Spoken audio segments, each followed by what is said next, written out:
our original intention with this episode was to interview a photographer with expertise in inclusive imagery for marketing purposes.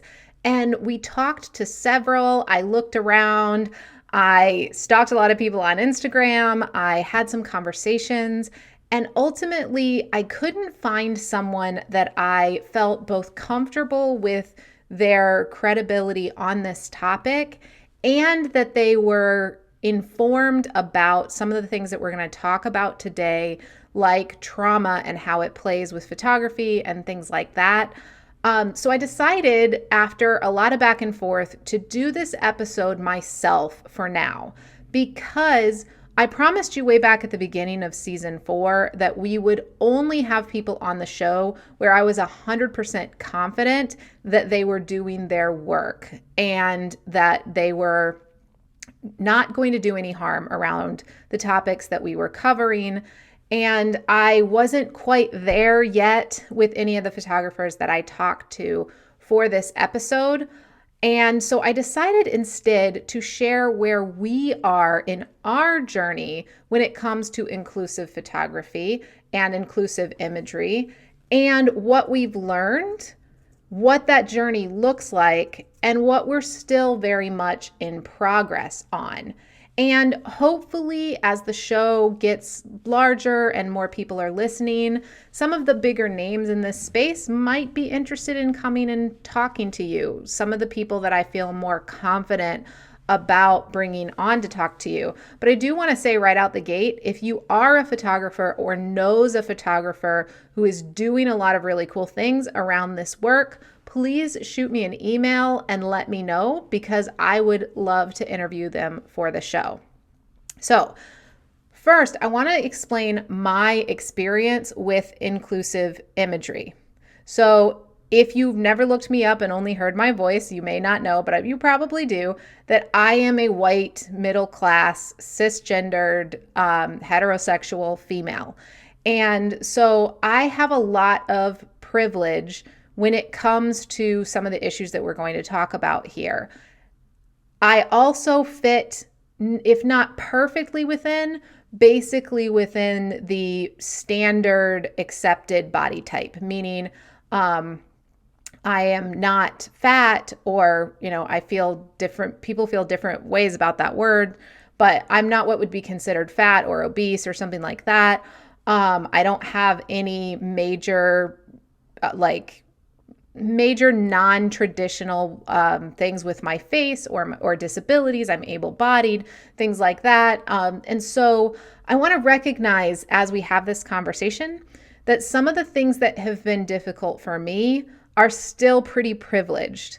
I want to recognize, as we have this conversation, that even though I'm going to tell you some ways where I have struggled with feeling good about photography for our own work, that I am recognizing up front that I still have tremendous privilege and don't have direct experience with some of the things we're going to talk about. That said, I have been the marketing coordinator, director, strategist for many people who do not have all the privileges that I do, and had to think about how to get the right imagery for their brands and their campaigns. So I do have some experience in this work. I also am not a photographer or a designer myself. Y'all know I come more from the nerdy SEO and copywriting side of things.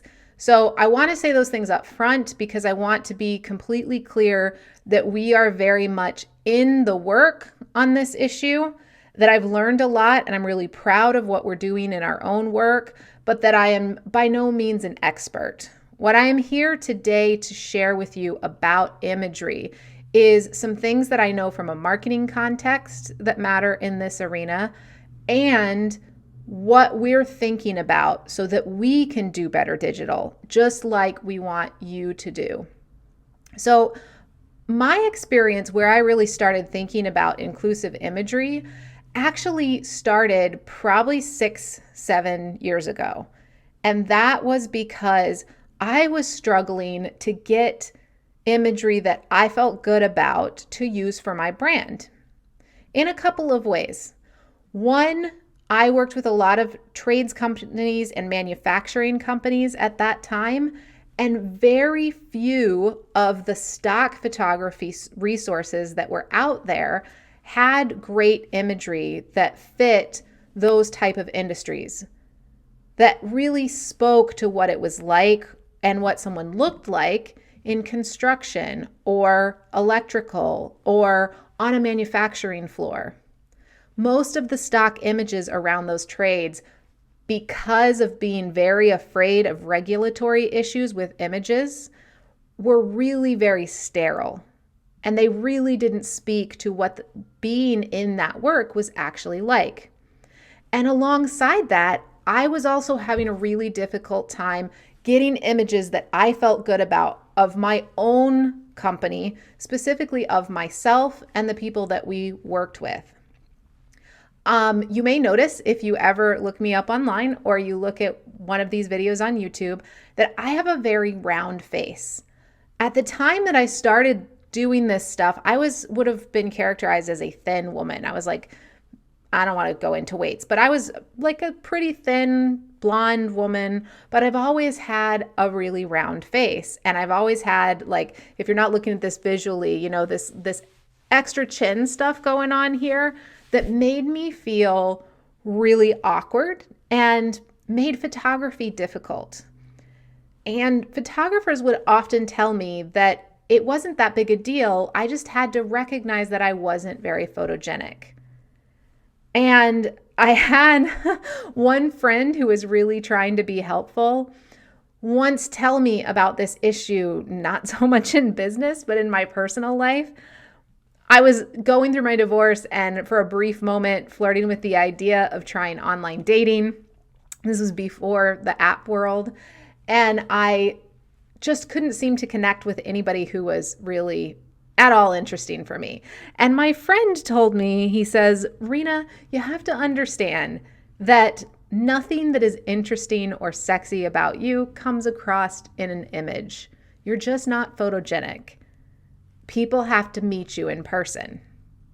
And even though that wasn't about business, I carried that into trying to figure out how to get images for my work that I felt good about, that felt like me, not just of myself, but of my work with my clients, of me on stage, of my clients in their work. And I kept hitting up against this issue of not being able to get imagery that spoke to who I was, who our brand was, and who our clients were. And I want to be clear that it wasn't just that I was trying to find these things in stock. I couldn't find these things available in a photographer. I paid thousands of dollars several times to have different photographers create this for me and could never quite get there. And that frustration, the pain of not liking the way I looked or the way my clients looked in our photography, that stayed with me for several years. Now, luckily, I found an amazing photographer who I worked with at a previous company that I was working with, who has been able to get imagery that I am proud of for my clients and for me now. And it taught me a lot about where the disconnect is and where some of the opportunities are. And I still don't feel confident in pictures, y'all. I don't feel confident about the way I look. That's, just part of the stuff that I'm working on with the way this fucked up world is. But I do feel like our imagery speaks to our brand and speaks to who we are and who we want to serve now because of what I've learned from working with Marilyn Michaels photography. And we're going to talk today about what some of those lessons were and how you can go through them with your brand. Because I know many of you, because I've gotten your messages and I've talked to you about it, are experiencing some of the same things that I am, that you just don't feel great about the imagery that's available for you to use. We're also going to give you some resources in the show notes that can help you to solve that issue with stock and to find a photographer that you really love. So, the first question that I always want people to address before they even start thinking about inclusive imagery or imagery that represents lots of different types of people is, what type of brand are you? What your photography needs to portray, what your images need to portray, is going to be very different depending on what type of brand you are. Now, you've heard me talk a lot about like hero's journey and the story brand framework. So that is going to come into play a little bit here. But I first want you to think about, are you a personal brand or are you a business that's bigger than your own personal self? And let me give you an example of this. So, are you Oprah? Are you, Oprah is probably the biggest that I can think of off the top of my head of a personal brand. Are you Tony Robbins? Are you, the company is you? Everything that the company does is under the umbrella of you as an individual? Or are you more of a business? Are you more of a Stonyfield Farms or Bob's Red Mill or something like that? Is the business the point, or you and your message? I see particularly a lot in this online space, these businesses that really are bigger than a personal brand they really drive their entire business visual around pictures of the owner. So say you're a coaching business and maybe the business operates under your name, maybe it doesn't. But if all the images on your website, no matter what your copy says, if all the images on your website are only of you, then you are a personal brand. And the connection that you're making with your clients and prospective clients is going to be entirely on your shoulders and about you. That is a totally legitimate way to go, but it's not the only way to go. And it's not the right visual message to portray if you want your business to be bigger than just you. For example, I don't want my business to be about me. I want my business to be about my clients and about our Do Better Digital message and about our values in the world and about supporting my team. So it's important that the images that are portrayed on my website are not just me. And I want you to think of this particularly if you are a white woman in the world. If you're a white, cisgendered, heteronormative, heterosexual, thin, able-bodied woman, and I'm sure I said something wrong in that line, but I want to if the only imagery that you are portraying to the world is pictures of you in your own body, you're automatically going to be closing off and automatically supporting systems of privilege that make it really hard for you to make statements about inclusivity, in my opinion. Now, I'm open to someone arguing with me about this, but I just think that it is not a good message to send to only have pictures of you, yourself, all over your services and your website and your Instagram feed. If you really are committed to diversity in your business, you need to show other people, not just to Do Better Digital, but also because remember, one of the things that the story brand framework that I love so much talks about is you are not the hero. You're trying to make your client the hero. So if the only thing you show is yourself, you're putting yourself on a pedestal automatically. You're not creating the type of relationship that is often the most healthy. And I think that lends us to this problem we have in the online space of treating coaches and teachers and things like that more like celebrities than the service providers that they actually are. So I want you to look at your photography and ask yourself if you're showing your privilege just by nature of only using images of yourself. And what might it change if you did better about displaying your audience? Because that's going to make it important and make it clear who you actually know and who is actually in your audience. And let me give you an example of how this works. When I was first struggling with this issue in my work, I have limited enough resources that I can't afford to hire models to do a bunch of custom photography for me. And so I was trying to figure out how to get an image library for our own brand that was better than anything I was able to find in stock photography. Not just from the standpoint of inclusivity and diversity, but also from the standpoint of not being so sterile as much stock photography is.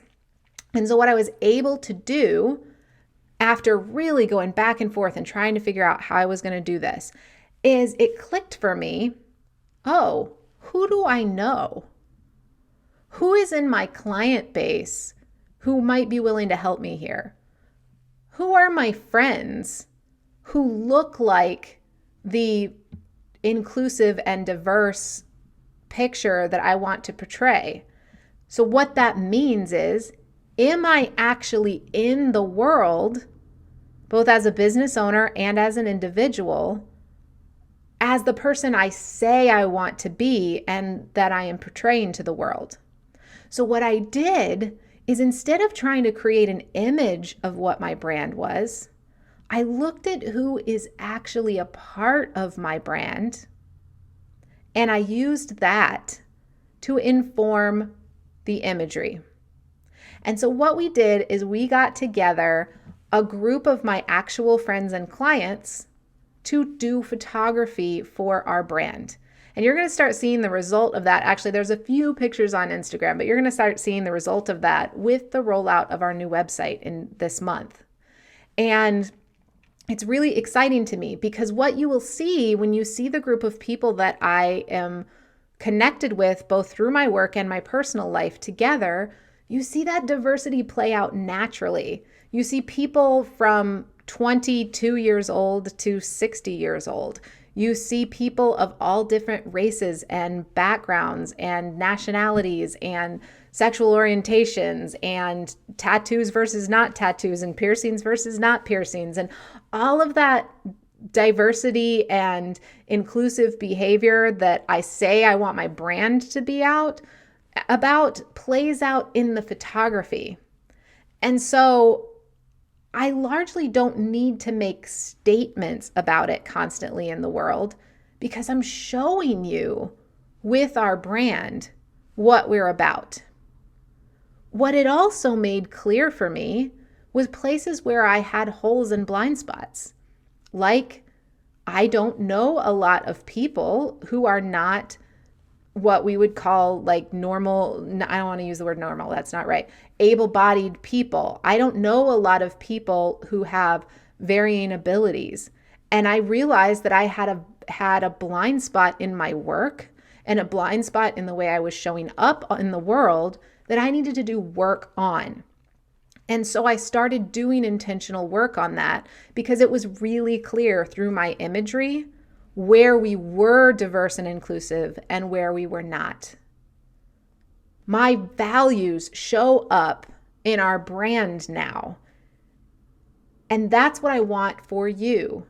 And it's impossible to do that, in my opinion, if the only imagery you're using is just pictures of you where you look glamorous and perfect.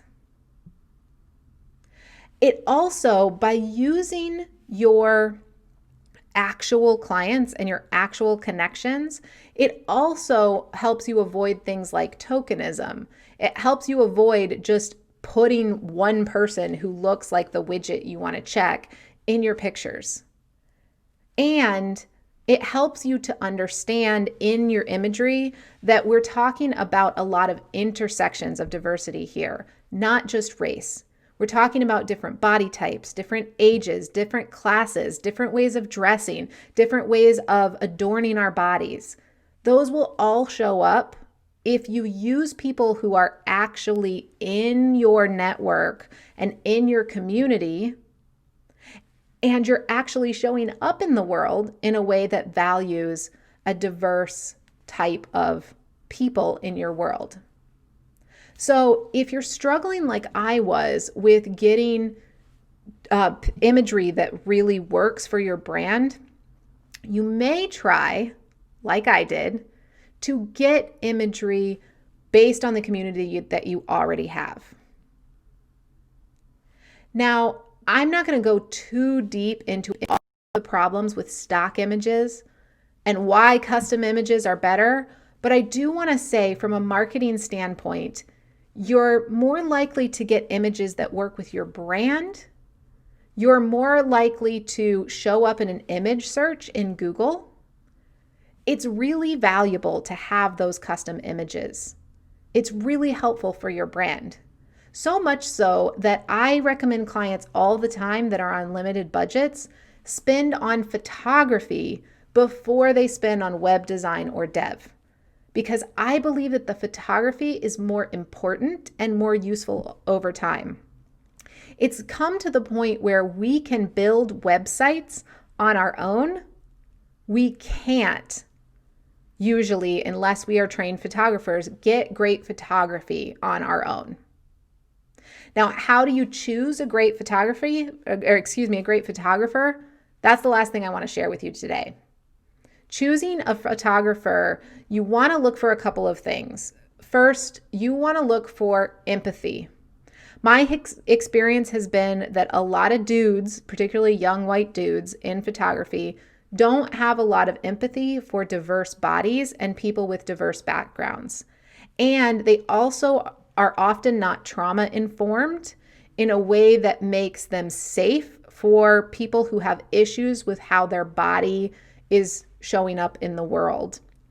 So we need to consider the bias of the photographer, not just our own bias, in order to get the right type of images.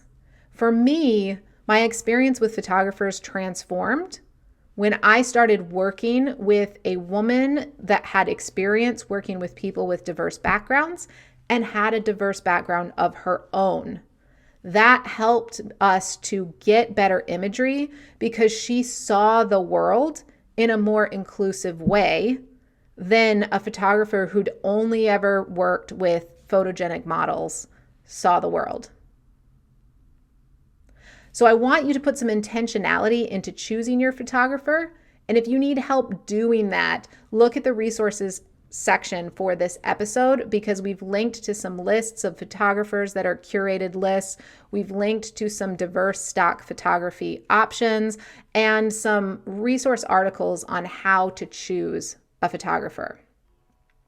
I feel like this issue is really important, and as you can probably tell from this episode, we're still in inquiry about it as a brand. So I would love to know how you are thinking about inclusive photography, how you are making sure that your brand represents your message in a bigger way than just sharing pictures of yourself on your Instagram feed. Shoot me an email or DM me and let me know. And we'll talk to y'all next week.